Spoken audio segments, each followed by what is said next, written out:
All right, back again in the hothouse. A bunch of random records. Ronnie Dyson. Don't know much about this. Don't remember what it sounds like, but when I pick out random records, this is random. This is what I pulled out. He looks like a singer, and he probably doesn't write his own compositions. I hope he's somebody special. I don't mean to bash anybody. Uh, Genesis, selling England by the pound. I bought this at a not a pawn shop, but a store that has a bunch of different little kiosks in it that people just sell stuff, but they're never there. I don't know what you call those stores, but it was $15 and I had to buy it. Mint condition on the Charisma label. One of the greatest albums of all time. It's not my favorite Genesis album, but for a lot of people it is their favorite Genesis album. It is kind of berated by the band members, but like Phil Collins will say, well, I was really into Manavision Orchestra at the time, so I wanted to play like Jimmy Cobham. And at the time, Phil Collins was their drummer, not their lead singer. But this is a really good album. It's Firth of Fifth. The guitar solo on that is one of the greatest guitar solos of all time. This is Journey, Captured. I assume this is some kind of greatest hits album that I picked up for a buck somewhere, and the cover's in great condition. I don't remember what condition the vinyl's in. I can pull one out real quick. Looks really good. It looks really good with a custom label. So I would assume if I looked over the songs that it would be a greatest hits. I'm not the hugest Journey fan. Their first couple albums were pretty good. They were a little less poppy. Some kind of Duke Ellington in a Melatonin. I think this is all, and it's even die cut. Not die cut, but whatchamacallit to make it. I can't find my words. But anyway, this album is a compilation of his, more famous songs. I do like Duke Ellington. I do like where he brought the jazz. I really appreciate his contributions. I think everybody knows what this is. Star Wars. John Williams, the first one. I'm sure this is a reissue. Nice little picture of Darth Vader on the back. Pretty good music. Maybe the soundtrack to Empire Strikes Back is a little bit better. That Darth Vader march really makes up for it. Let's see what kind of label this has. Nothing special, just a 20th Century Fox. I hate how the labels are, on one side, I can look at it and it's upwards, but then when you turn it over, it's to the side or upside down. It doesn't make it as easy to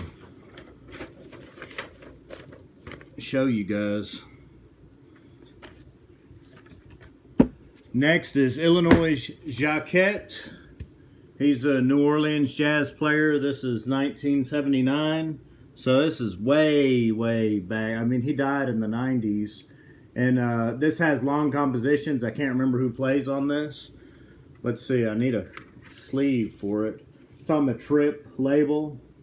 I haven't listened to this in a long time. I need to listen to it because it looks good. Illinois Jacquet by this time would have been much older. He probably would have been in his 50s. But he was around in the 30s, 40s, 50s. He was a New Orleans jazz player and just really good. And he did a lot for the civil rights movement. I say a New Orleans jazz player. I think he mostly lived in Texas. A Tab in the Ocean by Nectar. This has a long one side. Maybe this ain't in that great a shape. I don't even have a sleeve. It's got some scratches on it, but it's playable. I actually remember playing this, but it's psychedelic, long songs. The first side is a complete composition that encompasses the whole side, 16, 17 minutes long, just like one of their other albums, Days of Future Past, which is just an album with 2 songs, one on each side. And this is a pretty good album. I wish I would have spent more time with it. If there were more time in the day, this is something I would listen to constantly in this type of music. But, Nectar is a progressive rock band, keyboard led, and just really good. This is early 70s. It's 1972. This is one of their, and that's not a gatefold. Most of their albums I have by them, I think, are gatefold. This one's gatefold. This is Nectar again, Down to Earth. I think this is more their attempt of being a pop-oriented, more of a pop-oriented band. I don't want to say a pop band, but it's got a bunch of 3-minute long songs on it, and on top of that, it has a lot. You know, they're bringing in guest players to play on this album to give it a real big feeling. But the album itself, it's on the Passport label. See, this one is correct when you turn it around. It is not my favorite Nectar album, that's for sure. I listened to it a couple times and I couldn't really get into it. Not saying that it's bad or anything like that. It's just, I think that they were going for something they could sell more. I think their album sold, but I think they were going for something they could sell a little bit more. I must be digging into my Nectar stuff, because here's Days of Future Past. This is their, not Days of Future Past, Remember the Future. Days of Future Past is the Moody Blues album. This is their most popular one, I think. I think it came out right in between the other two that I had. So this is probably 1973, 1974. You know, the compositions, they're 2 long compositions. It's beat up into little parts. And, you know, it's only a 4-piece. And it is keyboard led. And I would say this is quite good. I would say the other long one is quite good. Another one on Passport, and that one, I need to turn around. See, they just slap on these labels. But this is a good pressing, good album. Nectar, I wish I knew more about them, because they are right up my alley. But at the same time, there's not enough hours in the day. Set that down there. I couldn't get the sleeve all the way in. I'm not going to fight it, but I don't think I gave you a good view of the middle of this, did I? Yeah, I like that picture. They look like they're rocking out. Sleeves hanging out there. I'll fix that when I get done with the video. I don't want to sit here and fight it right now. Rush, Fly By Night. The record itself is in really good shape, but you can tell the cover of it's been damaged. And it's hard for me to see. Somebody wrote their name. No, nobody wrote their name. I have a bunch of Rush records from somebody's collection that they wrote their name down on a lot of things. And, you know, I got Bill's record or whatever. So, Bill's watching, I got your record. It's on the Mercury label.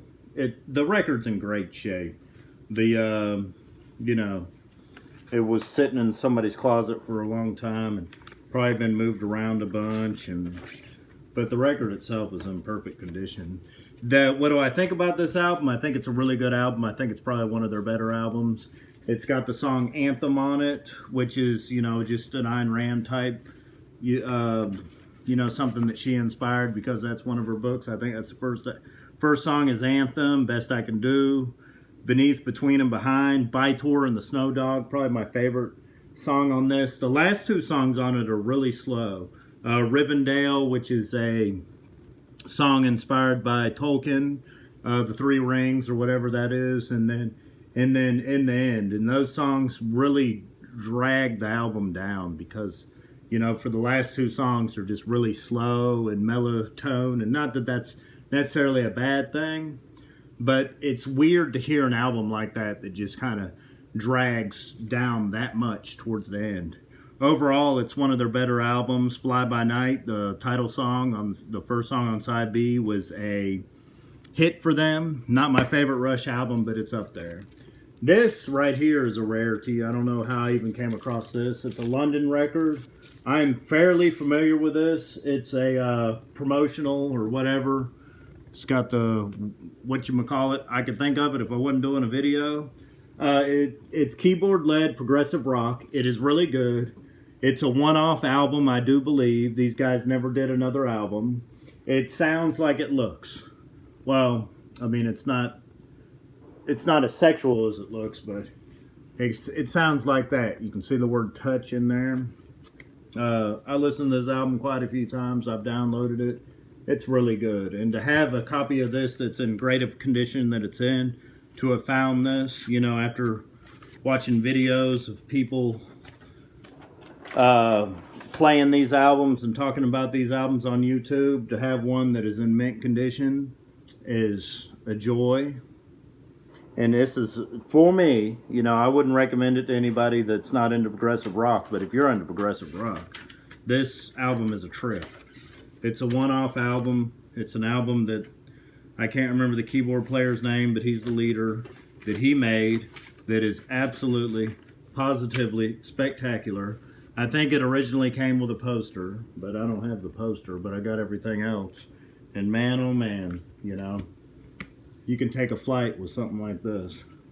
If the name of this band, this is what I think Chicago should have been if Chicago would have, you know, remained the Chicago Transit Authority and kept making albums. This has a lot of, I haven't listened to it in years. It is really good. I wish I had time to sit around and listen to stuff like this. It is, there's the guys right there, but it has the horn sections and stuff like that in there. They made this album, and they made an album called If 2, and both of them are really good, and they're really in that Chicago vein.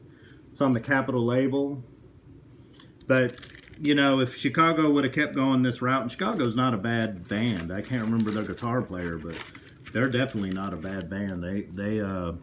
They can rock out, and even their poppy stuff is still pretty good. If, you know, that's good stuff. Let's see, Cecil Taylor. Don't necessarily remember what this sounds like. I've listened to so much Cecil Taylor. He's a piano player.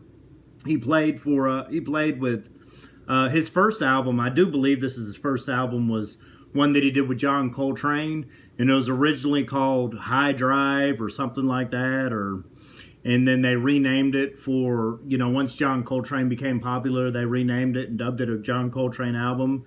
And I think there's one song on there that's 20 minutes long. But Cecil Taylor in general, he's doing it right there. He's just kind of banging on that piano, or at least that's what it looks like. I showed you guys the label to this on the other video. I won't pull it out again, but the label looks a lot like that. Cecil Taylor is just clangs on the piano, jam, you know, this is what it sounds like, the motions that I'm making. He's just kind of clanging on it. It doesn't have a lot of resonance to it, but I absolutely love it. He's one of my favorites. I haven't listened to him in years. I need to go back and listen to him. I had several of his albums. He did some on Blue Note that just sound really good, and you know how those Blue Note albums are a little better produced than some other stuff that he may have came out with, and they may have told him to tone it down a bit or whatnot, but they just sound really, really good. He's a tremendous piano player, just a tremendous piano player. He died a few years back. Very sad. And he played through, you know, on all kinds of record labels. When Blue Note dropped him or whatever they did, he still continued to play and make albums. And all of them are really good, and all of them have very little tonality to it, which is just fine by me. I like that type of stuff. This is one of the greatest albums of all times, in my opinion. I like it better than that other Genesis album I showed you earlier. This is Genesis Duke. This is when they became a three-piece with Phil Collins singing and Phil Collins on drums. This just, oh my gosh, it reminds me of being a kid. It reminds me of having foster kids, the words in it. It is a heavily, heavily, heavily inspired album. The song Duchess reminds me of one of my foster children. The song, the one that, it may not be on this. Heath Hayes is probably the best song. Please Don't Ask. I think the original one didn't have that song on there, but Please Don't Ask is one of the most emotional songs I've ever heard in my life. It's one of my favorites. It is incredible. I think this has got a custom label. Yeah, nice little custom label. Can you guys see that? It really doesn't matter where I point it. It's just that guy on the front running around. But, you know, just, I've got to say, this is one of my favorite albums of all time. And it's way up there. It's probably my favorite Genesis album. I think I can almost easily say it is my favorite Genesis album. Even though it's more pop, even though it's less progressive, which I like the progressive stuff, I think that's a terrific album. That's the last one I have. Thank you guys. Take care.